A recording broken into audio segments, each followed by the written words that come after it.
porn stars from days gone by, they mostly ended up dead, addicted to drugs, or washed up on the back streets in downtown LA somewhere. Now look at Mia Khalifa. She's a multi-millionaire who hosted shows with NBA legends, sat front row at Paris and Milan fashion weeks, modeled for Vivienne Westwood and Moschino, runs her own jewelry business, and has been interviewed by basically every major outlet on earth. She was a paralegal from a Lebanese family, and she didn't churn out film for years, she just claimed she made 11 of them over a few months. And within a few weeks of her debut, she was the #1. She was a paralegal from a Lebanese family, and she didn't churn out film for years, she just claimed she made 11 of them over a few months. And within a few weeks of her debut, she was the #1 performer on the biggest adult site in the world, where she received death threats, was shunned from her religion, and her family stopped sites in the world, where she received death. Why is she getting death threats? Was shunned from her religion, and her family stopped speaking to her. She received death threats, was shunned from her religion, and her family. I need to tell me when I found out I fucking alienated by not just the world, but my family and people around me.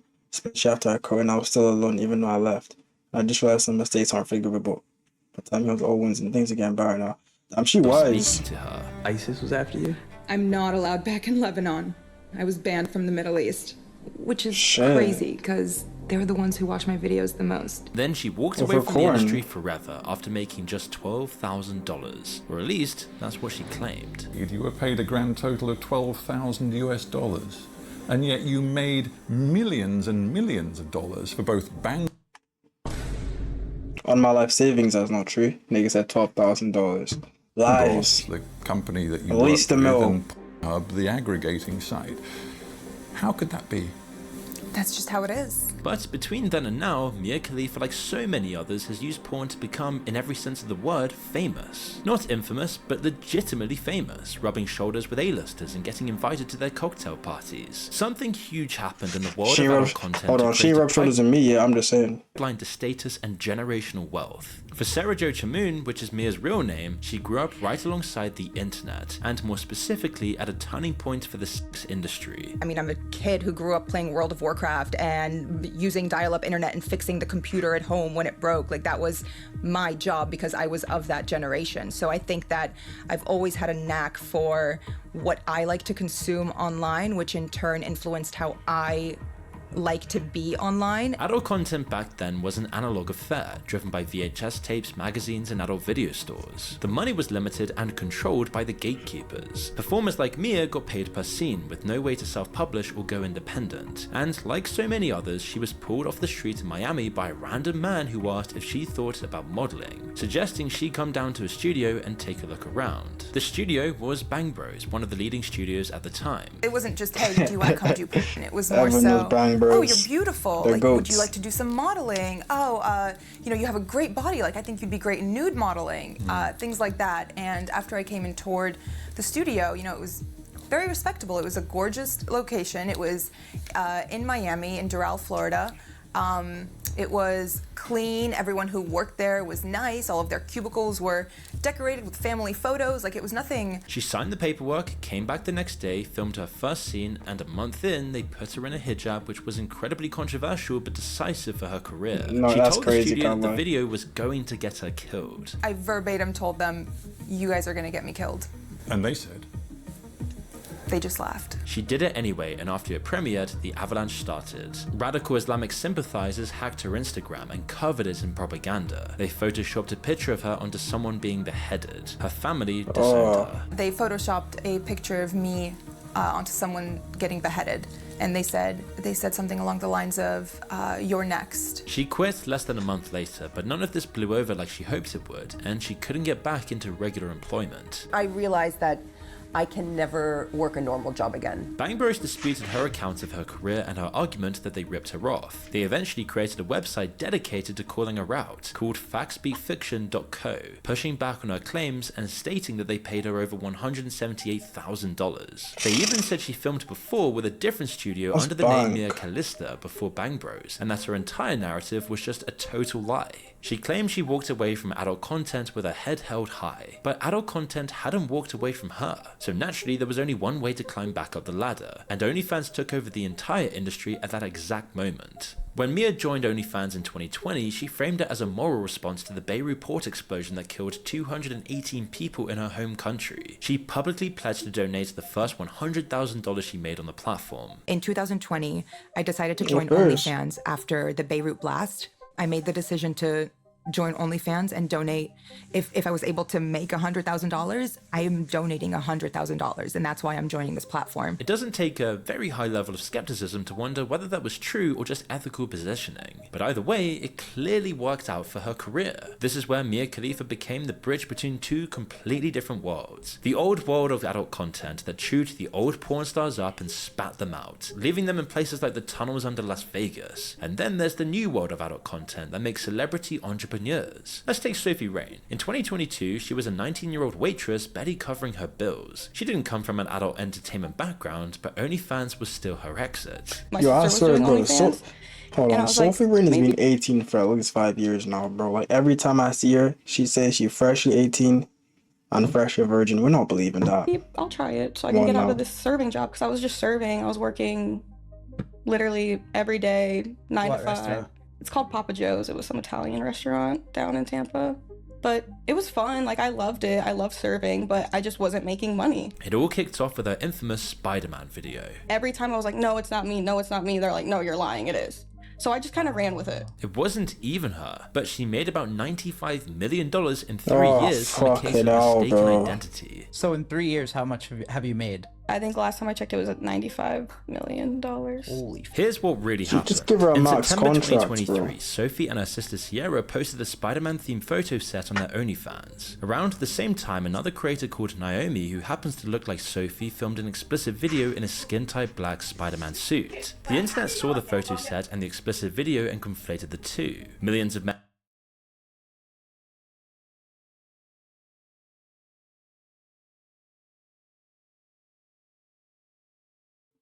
Niggas are loud, bro. My days. My bad, chat.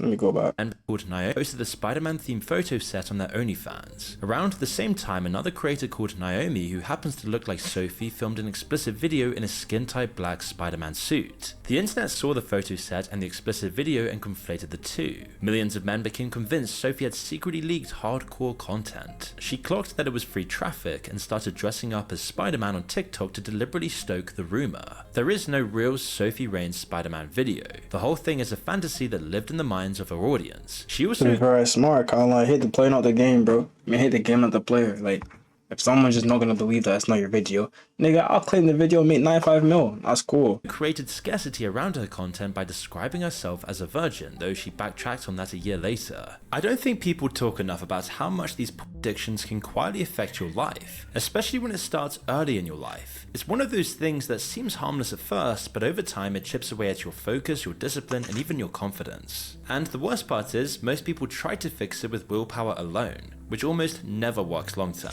You just end up stuck in the same loop. And that's why I want to talk to you about this. There's content blockers out there like our sponsor Quitter, which is an app designed to make quitting in the moment below out.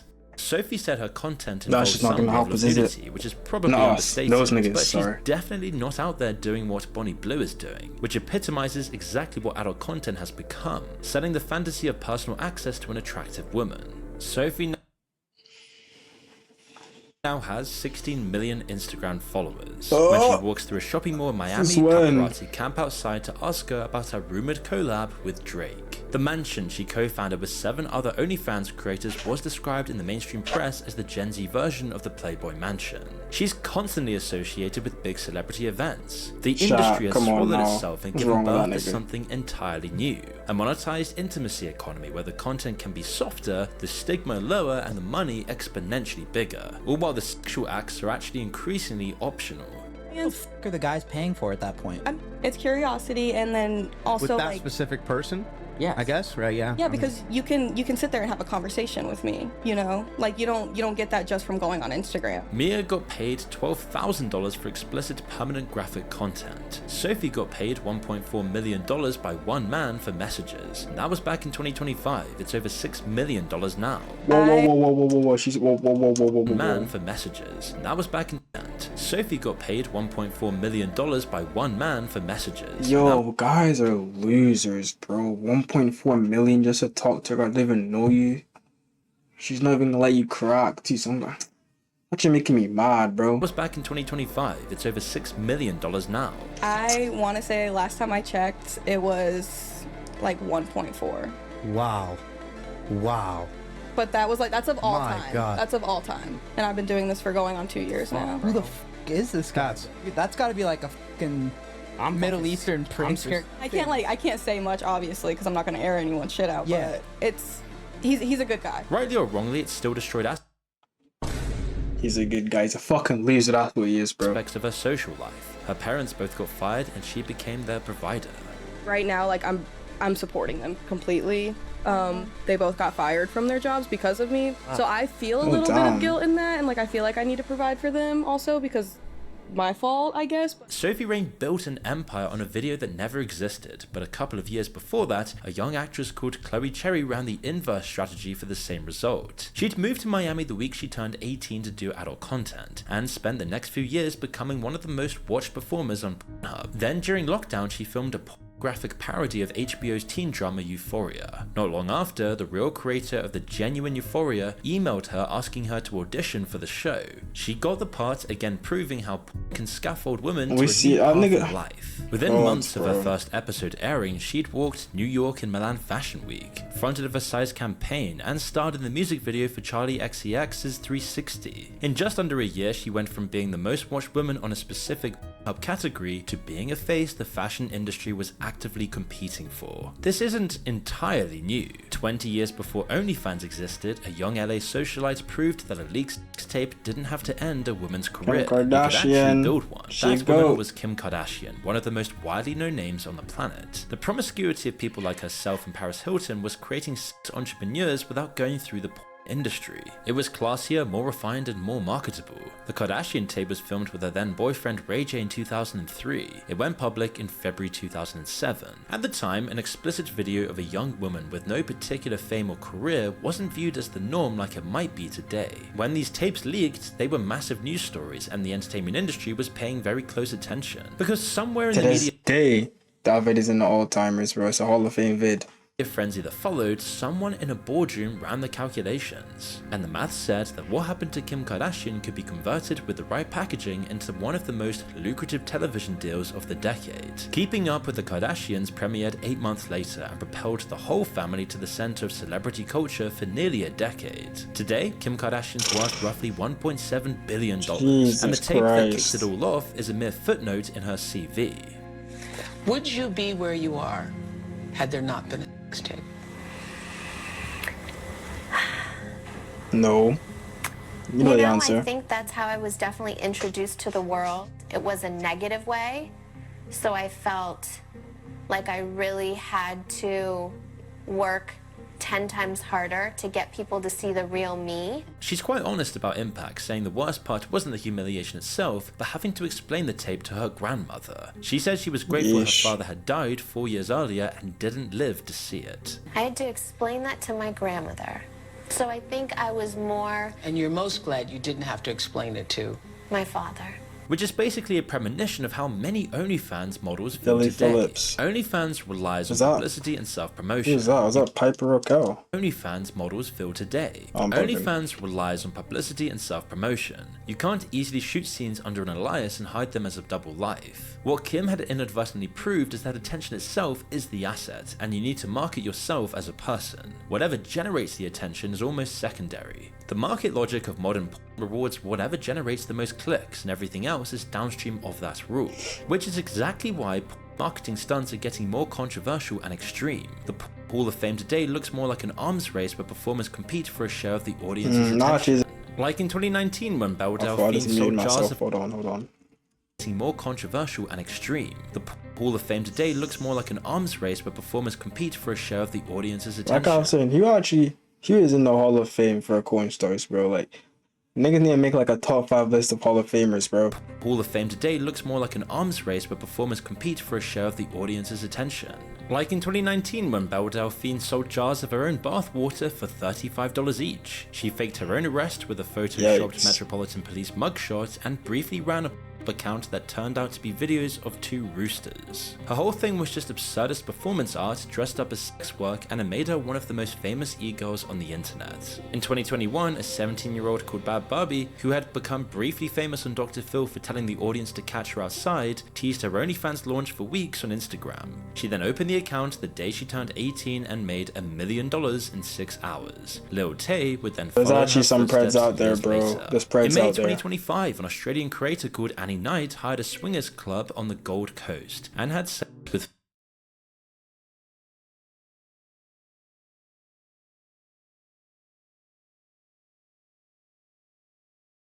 my flybase just shut up. 583 men following her footsteps years later. In May 2025, an Australian creator called Annie Knight hired a swingers club on the Gold Coast and had sex with 583 men in 6 hours. She was then hospitalized with Come on, like at that point, do you even have like any sense of respect, any dignity, any morals, like vaginal bleeding, and posted the hospital photo to Instagram, captioned, "I guess 583 guys in a day isn't that good for your body." In October 2024, the 23-year-old British model called Lily Phillips invited 101 men into an Airbnb and had sex with all of them in a single day. She filmed it as a documentary. A clip of her crying afterwards, her friend's arm around her, got 200 million views in one tweet. She has then since faked a pregnancy, faked an arrest, filmed a classroom roleplay with 18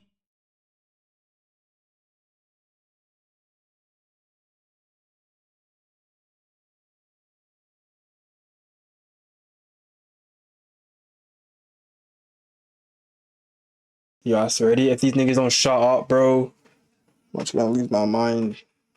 18-year-olds. She has then since faked a pregnancy, faked an arrest, filmed a classroom roleplay with 18-year-olds, and announced she'd be beating the existing world record by sleeping with 1,000 men in a day. And then of course there's Bonnie Blue, who took the record of 1,057 men in 12 hours. She also faked a pregnancy and will risk arrest, deportation, or practically anything to stay relevant. And somehow this has gotten her on the podcast circuit like all of these girls. These stunts echo the much wider trend across social media where AI slop and brain rot.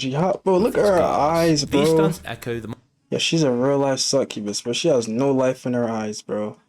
She's gonna suck her soul out of you. Much wider trend across social media where AI slop and brain rot content dominate for their acute ability to hijack our dopamine. Mr. Beast, Sidemen, and others mastered that formula with escalating challenges that became more and more outrageous, leaving nothing off the table in the pursuit of attention. It's all pervasive, and adult entertainment naturally made a home in social media's algorithmic universe because ramping up the shock value is so easy when it's someone's body. Behind all of these stunts is usually an incredibly well-engineered business that proves how much porn has transformed. They have staff, a logistics operation, and marketing budgets rivaling tech startups. Probably the biggest weapon they have in their marketing arsenal is those who oppose them. It's all the Karens sat at home that are going to complain about me being here that are making me rich because they make it blow up. And then when they're sat at home complaining about it to their, their husbands, they're then wanting to come and subscribe. Well, putting their self-destructive elements of the lifestyle aside for about their husbands is crazy. Operators who understand the algorithm, the incentives, and the market better than anyone. Sophie Rain's instinct to leverage a video that wasn't even hers is annoyingly smart. Bonnie Blue will hang around any big influencer of the time, whether it be Andrew Tate or the Nelk Boys, as she knows doing so will keep the money pumping into her operation.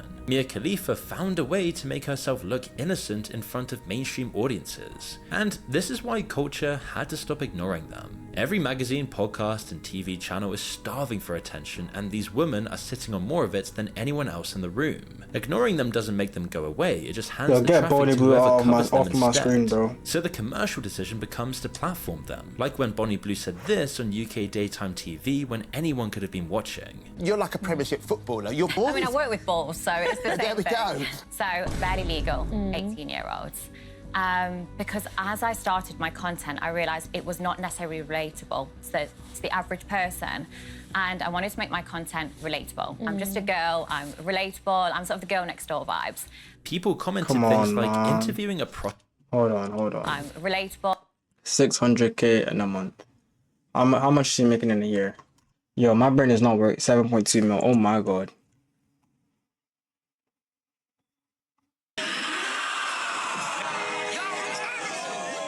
And sort of the girl next door vibes. 7.2 mil. People commented things like, interviewing a prostitute at 10:35 a.m. is okay for family viewing? And how can they have this conversation on morning TV as if it's normal? Imagine if you were a kid watching that, asking your parents who Bonnie Blue was, and what she meant by working with bulls or switching to barely 18-year-olds. But there is another side far away from this very public layer that we've not yet explored. Because while the conversation has spent the last decade arguing about whether those women are empowered or exploited, two-dimensional or sophisticated, victims or villains, the really smart ones are those who built the industry. You can almost certainly picture some of the girls in this video.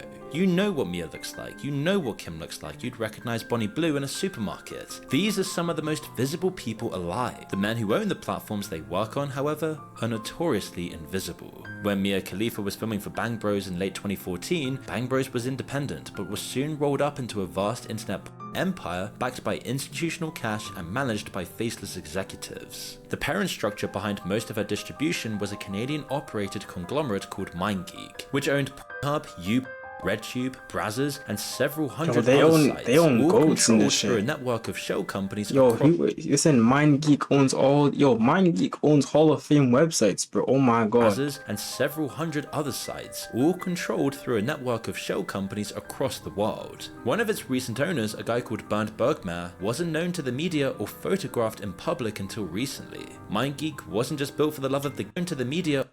Let's see what this nigga looks like out of interest. Bernd Bergmair. What does this nigga look like? Yeah, you can tell what he does, bro. This nigga looks like a loser. You can tell what he does. You can tell, bro. You can tell he beats me every day, bro. Look at it. He has no life in his eyes, bro. Goofy ass smile.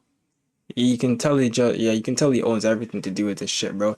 He's the exact kind, bro. He's the archetype of niggas that beat their meat in their mid-age. Come on now. Or photographed in public until recently. MindGeek wasn't just built for the love of the game, it was backed with nearly $500 million from JP Chase, among other major investors. JP Morgan. Even Cornell University. The same institutional capital that owns stakes in Meta, ByteDance, and Google is also indirectly exposed to the adult platforms and the companies that profit from them, which means ordinary people's retirements are, in very small and very diffuse ways, invested in the same economy that Bonnie Blue is helping to expand.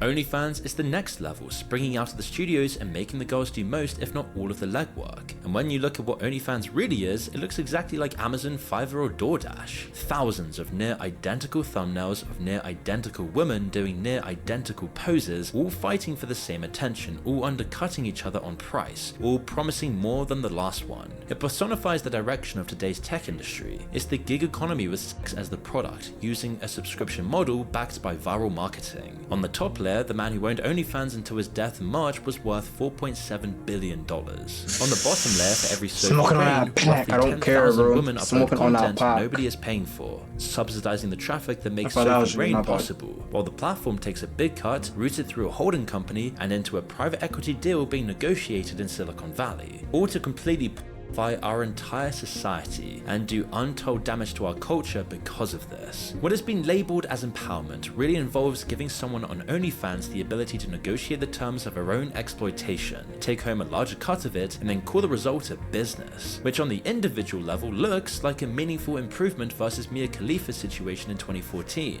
On the collective level, it's built the most efficient content extraction machine in the history of the internet. Millions of women competing against each other, producing an unlimited library of material for a platform they don't own in exchange for a wage that, for most of them, works out to be less than minimum wage. The thing the industry figured out somewhere around 2016 is that you don't need to exploit anyone if you can get them to exploit themselves. You just need to build the infrastructure, take a cut of the door, and let the market do the rest. And those who become mainstream celebrities using as a gateway to something more create something to aspire to, even though most will never make it. Shit, I mean, he broke it down amazingly. Don't become corn stars, kids.